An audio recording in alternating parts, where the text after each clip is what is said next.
لوٹتے ہیں تو ہم نے کرنا کیا ہے کہ 3 مین چیزیں جو ہیں وہ آپ کے سامنے رکھی ہیں. اس کا تو کھاتا ہی الگ ہے، یہ علیحدہ آتی ہے. اب میں کہتا ہوں کہ جب اس کے بارے میں بات کرتے ہیں تو ہم یہ بھی لکھ دوں یہاں پہ، تو وہ کتاب ہے، کیا ترجمہ کریں گے اس ضمیر کو استعمال کرتے ہوئے؟ ہوا کتاب، وہ کتاب ہے. ٹھیک ہے، جب آپ کہتے ہیں اس کی کتاب تو کیا کہیں؟ کتابہ. تو جب کہتے ہیں اس کا یا اس کا تو آپ کہتے ہیں لہو، لہما، لہم، ان دونوں کا، ان سب کا، اس کا، لہا اس ایک مؤنث کا. ٹھیک ہے، لہما، لہن. ٹھیک ہے، اس کے بعد آ جاتا ہے لاکا، لاکما، لکم. یہ حروف جار ہیں. یہ استعمال کر کے ان کو ذہن نشین کر لینا اس کانسیپٹ کو کہ جب یہ قرآن پاک میں آئیں تو آپ کو باقاعدہ طور پہ ان الفاظ کا جب پتہ ہوگا تو مثلا آپ ضمیر ایاکا آتی ہے تو آپ کو فوراً پتہ چل جائے گا کہ یہ فعل سے پہلے کیوں آئی، اگر آپ نے پڑھا ہوا ہے. اور یہ ہے کیا؟ پھر جو اس کی لذت اس جملے کو سمجھنے میں ہے، اصل کہانی تو وہ ہے. ترجمہ جاننا بڑی بات نہیں ہے ایسے کہ ہم تیری عبادت کرتے ہیں. ترجمہ جاننا اصل یہ ہے کہ ایاکا کا مطلب کیا ہے، اور ایاکا پہلے آ کے اس ترجمے میں کیا قوت پیدا کرتی ہے، کیا پوزیشن اس کو دیتی ہے کہ ہم تیری ہی عبادت کرتے ہیں اور کسی کی عبادت نہیں کرتے. یعنی ایک مور لگاتے ہیں آپ اس میں، ایمان کی جو قوت، جو شرک اور کفر سے بچنے کی قوت، تو ساری کی ساری اس ایک لفظ میں آ جاتی ہے. اس ایا کا یہ ثابت کر دیتا ہے. اور جب ہم مدد کی بات کرتے ہیں ایاک نستعین، پھر وہی بات آ جاتی ہے، مدد بھی تجھ ہی سے مانگتے ہیں اور کوئی میرا مددگار نہیں ہے. پڑھو نا قرآن، اس کے بعد اولیاء کی بھی قدر کرو، صوفیاء کی بھی قدر کرو، علماء کی بھی قدر کرو، فقہ کی قدر کرو، ہر ایک مقرر کی قدر کرو. سنو، پھر آپ کو لذت آئے گی، پھر قرآن جمع ہوگا، پھر ایمان آئے گا. اس کے بغیر ممکن نہیں ہے.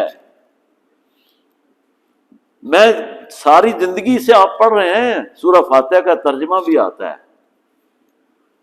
نماز اپنا وہ اثر کیوں نہیں دکھا رہی آپ کو؟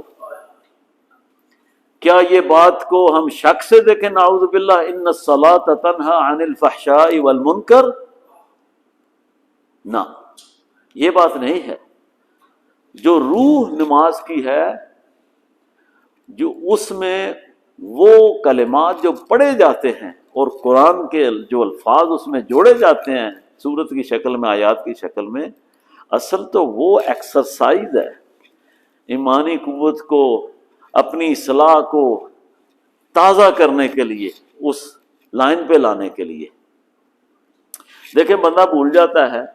بڑی بار سنا حدیث پاک ہے کہ پچھلی رات رب خود زمین پہ اترتا ہے، پہلے آسمان پہ اترتا ہے تو آ کے ندا دیتا ہے کوئی مانگنے والا جس کو میں دوں، کوئی حاجت روائی کرانے والا ہے میں اس کی حاجت روائی کروں.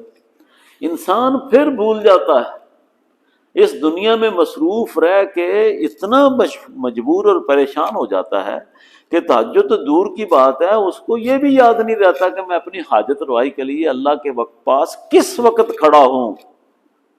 دوپہر کا مانگا اور ہے، رات کا مانگا اور ہے.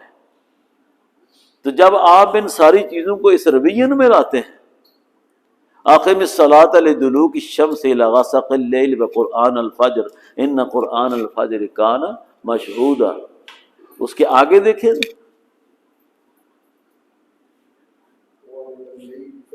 وَمِنَ اللَّيْلِ فَتَهَجَّدْ بِهِ نَافِلَةً لَكَ عَسَىٰ أَن يَبْعَثَكَ رَبُّكَ مَقَامًا مَحْمُودًا. با کمال ہو گئی ہے نا. اقم الصلاۃ بھی ہے، لدلوک شمس بھی ہے، غسق اللیل بھی ہے، سب کچھ فرما دیا ہاں؟ لیکن جو اصل اوقات کی برکت اہمیت جو ہے وہ لاتے لاتے کہاں پہ لا کے کھڑا کیا؟ فتہجد بہ نافلۃ لک عسیٰ ان یبعثک ربک مقاما محمودا۔ یہ مقام ہے اصل جہاں پہنچ ہے۔ عبادت تو دن کو بھی ہے، دن کے چڑھنے ڈوبنے کے ساتھ بھی ہے، فجر کے قرآن کی بھی ہے، لیکن جو اصل ہے وہ وقت ہے جہاں اللہ خود پہلے آسمان پہ آ کے پکارتا ہے۔ یہ چیزیں آپ کو کبھی گمراہ نہیں ہونے دیں گی۔ مشکل آئے گی تو اس کے سامنے سر جھکاتے رہیں گے، جلدی نہیں کریں گے، امتحان کو برداشت کریں گے۔ میرے کہنے کی، کسی کے کہنے کی ضرورت نہیں ہے، لوگوں سے جا کے اس طرح خامخواہ اوٹ پٹانگ سننے کی ضرورت نہیں پڑے گی۔ قرآن خود ہر بندے کا پیر ہے، قرآن خود رہنما ہے، قرآن خود نبی کریم صلی اللہ علیہ وسلم کی تمام تر مدحت ہے جو دنیا کا کوئی بشر کسی اور کلام میں نہیں کر سکتا۔ تو اس لیے ایک ہی طریقہ ہے، اس کو سمجھیں، اپنا آہستہ آہستہ وقت لگانا شروع کریں، یہ بڑا ضروری ہے جی۔ تو اس لیے جناب یہ میں نے چھوٹا سا ٹچ دیا ہے، آپ نے کیا کرنا ہے اس انداز سے۔ اب فعل ماضی کی جب گردان آتی ہے تو اس میں آپ کو پتہ ہے کہ یہ اٹیچ، اس کو ایک لفظ میں استعمال کرتا ہوں، built in. Built in a mobile ہے نا، کہتے ہیں جی اس میں اب یہ سارے سافٹ ویئر پہلے سے انسٹال ہوئے ہوئے آتے ہیں، اس کی بلٹ ان میموری جو ہے وہ 1 GB ہے، آپ کو ایکسٹرا کارڈ نہیں لگانا پڑتا۔ تو بلٹ ان کسے کہتے ہیں؟ جو مینوفیکچر اس کے اندر ساری کی ساری چیزیں خود ہی رکھ دے، آپ سوئچ آن کریں تو چلانا شروع کر دیں، سروس ملنا شروع ہو جائے۔ یہ ہوتا ہے بلٹ ان، انگلش کا ورڈ۔ اس سے میرا خیال ہے زیادہ کانسیپٹ کلیئر ہوتا ہے کہ فعل ماضی کی گردان میں یہ بلٹ ان ہوتی ہیں ساری کی ساری، جو فعل کی شکل کے اندر آ جاتی ہیں۔ خالقہ، اس میں ضمیر ہوا مستتر ہے، اس میں کوئی شک نہیں ہے، بلٹ ان ہے، نظر نہیں بھی آتی، لکھا بھی نہیں جاتا، بلٹ ہونے کی وجہ سے، بلٹ ان ہونے کی وجہ سے مانا جاتا ہے کہ یہ اس کی بناوٹ میں ڈال دی گئی۔ تو اس طرح کر کے یہ کانسیپٹ جو ہے ان سب کا کلیئر کریں گی۔ جس کو نہیں پتہ چلتا وہ اس کو ضرور پوچھے، ہم انشاءاللہ اس کے معاملے میں حل کریں گے۔ پریکٹس کے لیے، ایکسرسائز کے لیے جو میرا کانسیپٹ آج کا کلاس کا وہ یہ ہے کہ میں آپ سے پوچھتا ہوں اور آپ کی مدد کے ساتھ ہی لکھتا ہوں، عبدہ میں کیا بلٹ ان ہے؟ ہوا، چلو جی ماشاءاللہ، ہوا۔ خارجہ میں کیا بلٹ ان ہے؟ ہما۔ ساجدو میں کیا بلٹ ان ہے؟ لفظ بولیں، ضمیر کیا ہے ساتھ میں، بلٹ ان کیا ہے ساتھ؟ عربی میں بلٹ ان کیا ہے؟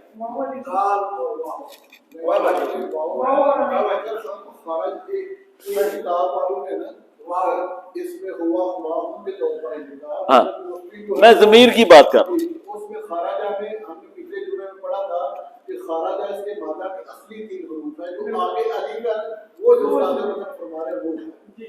ٹھیک ہے،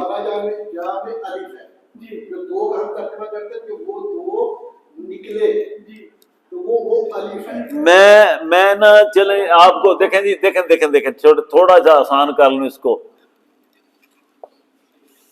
یہ ساری ہے، ٹھیک ہے۔ ساجدو میں کیا ہے؟ ہم۔ اس کے بعد لفظ ہے شاربت، ہیا، دخلتا، ذهبنا۔ یہ ازبر کرنے کی ضرورت ہے۔ میں آج کا صرف یہ کانسیپٹ ہے، اگر آپ جس وقت صرف و نحو پڑھ رہے ہیں تو آپ کو ان ساری باتوں کے ساتھ جب ترجمہ کرتے ہیں نا تو آپ کے کانسیپٹ میں یہ پہلی تو نشانی ہے کہ آپ نون سے بات کرتے ہیں، جیسے بتا رہے ہیں الف سے بات کرتے ہیں، ٹھیک ہے۔ دوسرا ہے جب آپ ترجمہ کریں گے نون کو پھر ٹرانسلیٹ کرنا پڑے گا کہ نون کیوں ہے۔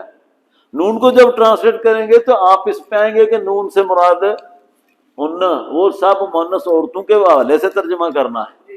تو یہ چیز اس طرح آپ کا کانسیپٹ بڑا ٹائملی کلیئر ہونا چاہیے. سمجھ آئیے بات کی کہ نہیں آئی؟ اگلا لفظ ہے خلقتا انت، اس کے بعد ہے مردتما انتما، اس کے بعد ہے جلستم انتم، اس کے بعد ہے ضحکتی نا جی ٹھیک ہے انتی، اس کے بعد ہے فرحتما جی، صدقتن انتن. اچھا یہ قربتو، اس کے بعد نصرنا نحن. کوئی نئی بات نہیں میں نے آپ کے سامنے لے کے آیا، بیسیکلی وہی ہے جو آپ سب نے پڑھا ہوا ہے. ایک جمپ اپ کیا ہے ایک سٹیپ بس. یہ سٹیپ کیا ہے؟ جب آپ اخبار پڑھ رہے ہیں اس وقت آپ یہ نہیں کہہ سکتے کہ واو جمع ہے الف تثنیہ ہے، آپ نے ترجمہ کرنا ہے. تو کس پہ رلائے کرتے ہیں ذہن میں؟ اس پہ رلائے کریں گے کہ یہ ہوا کے ساتھ اس کا ترجمہ ہوگا، ہما سے ہوگا، ٹھیک ہے، انتنا سے ہوگا، انتم سے ہوگا، انتی سے ہوگا، انت سے ہوگا. لفظ کی شکل دیکھتے ہوئے پہلا تو کتابی طور پہ وہ جو بات انہوں نے کہی اس کے مطابق آپ لفظ کو پہچانیں گے. فوراً دوسرا سٹیپ ہوگا کہ اس کو اس وزن پہ سمجھیں گے، مانوی طور پر، ہماری اپنی زبان نہیں ہے. اس کے بعد آپ اس کا ترجمہ کرنے میں آسانی محسوس کریں گے. پھر اس لفظ کا بریک اپ کرنا آپ کے لیے بڑا آسان ہوگا، بہت زیادہ آسان ہوگا کہ آپ اس لفظ کا جو روٹ ورڈ ہے وہ اس کو علیحدہ کر سکیں گے بڑی آسانی سے، کہ اس روٹ ورڈ کے ساتھ کیا لگا ہے. اضافت الف تثنیہ کا لگا ہے تو آپ نے اس کو کہا کہ یہ ہما ہے. تنہ لگا ہے تو آپ نے دیکھا کہ یہ جمع مذکر حاضر کا صیغہ ہے. ہنہ لگا ہے تو آپ نے دیکھا کہ یہ جمع مؤنث غائب کا صیغہ ہے.